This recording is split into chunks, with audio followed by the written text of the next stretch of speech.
आमिर खान की दंगल और secret superstar की सह कलाकार जायरा वसीम ने हाल ही में खुलासा किया है कि उनके पिता का निधन हो गया है, जिन्होंने भावनात्मक नोट लिखकर प्रशंसकों और अपने पिता की प्रार्थना के लिए कहा है।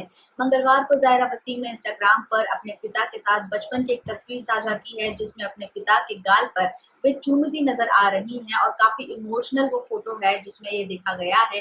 भावनात्मक पलों के साथ उन्होंने पिता के निधन को काफी इमोशनली जो है नोट में उतारा है। वास्तव में आंखें आंसू बहाती है और दिल दुखी हो जाता है, लेकिन हम केवल वही कहेंगे जो हमारे रब को पसंद है। मेरे पिता जाहिद वसीम का निधन हो गया है, कृपया उनके लिए दुआएं करें। नजर डालिए इस पर और बने रहिए हमारे साथ। केरल पुलिस ने एक महिला की शिकायत के आधार पर मलयालम फिल्म निर्देशक उमर लुलु के खिलाफ बलात्कार का मामला दर्ज किया है। अनारकुलम के ग्रामीण पुलिस में आधिकारिक तौर पर मंगलवार को कहा गया कि महिला की शिकायत के आधार पर निर्देशक के खिलाफ एफआईआर दर्ज कराने के लिए जांच शुरू कर दी जाए। महिला कथित तौर पर एक युवा अभिनेत्री है और उन्होंने कहा है कि शिकायत कोच्चि सिटी पुलिस कमिश्नर को मिली थी और एफआईआर दर्ज होने के बाद मामले को एक बार फिर से देखा जाए और पुलिस स्टेशन पर वो पहुंची और जहां पर उन्होंने कई सारे सबूतों के साथ इस आधार पर आरोप लगाया है। नजर डालिए इस पर, बने रहिए हमारे साथ।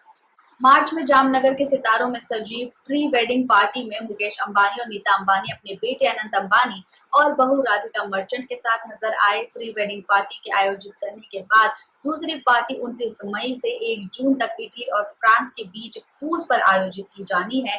जामनगर में पार्टी एकॉन, रेहाना और दिलजीत दोसांझ जैसे मेहमानों के साथ थी। अब लग रहा है कि दूसरी प्री वेडिंग पार्टी भी भारत के गायक Guru Randhawa, American rapper Pitbull के साथ नजर आने वाली है। देखना ये होगा कि क्या ये चीज उतनी ही शानदार होगी जितना ये प्रीवियस पार्टी थी। जानने के लिए बने रहिए हमारे साथ। विक्रांत मैसी, मौनी रॉय, सुनील ग्रोवर, शिशु सेन गुप्ता, छाया कदम, प्रसाद ओक और कई सारे लोगों के साथ अभिनीत ब्लैकआउट एक ऐसी कॉमेडी क्राइम होने वाली है जो कि थ्रिलर ही नहीं बल्कि साइकोलॉजिकली भी लोगों को काफी ज्यादा डिस्टर्ब करने वाली है। डिजिटल रिलीज के लिए तैयार यह फिल्म इस चीज पर प्रकाश डालती है कि कैसे एक व्यक्ति का लालच और उसकी अराजकता से भरी दुनिया में उसे ले जाता है। अपनी फिल्म के पीछे विचार करने के बाद निर्देशक देवांग भास्कर ने इस चीज को बहुत अच्छे से दर्शाया है कि कैसे एक थ्रिलर लोगों की मानसिकता में कितना प्रभाव डाल सकती है। ब्लैकआउट के जरिए मेरा उद्देश्य है यह दर्शाना कि कैसे लालच हावी होने पर इंसान का व्यवहार और उसका व्यक्तित्व पूरी तरीके से ऑपोजिट हो जाता है, बदल जाता है, जिसके प्रत्येक काम हर चीज में सर्वश्रेष्ठ होने की जगह उसका डाउनफॉल शुरू हो जाता है। नजर डालिए इस पर, बने रहिए हमारे साथ।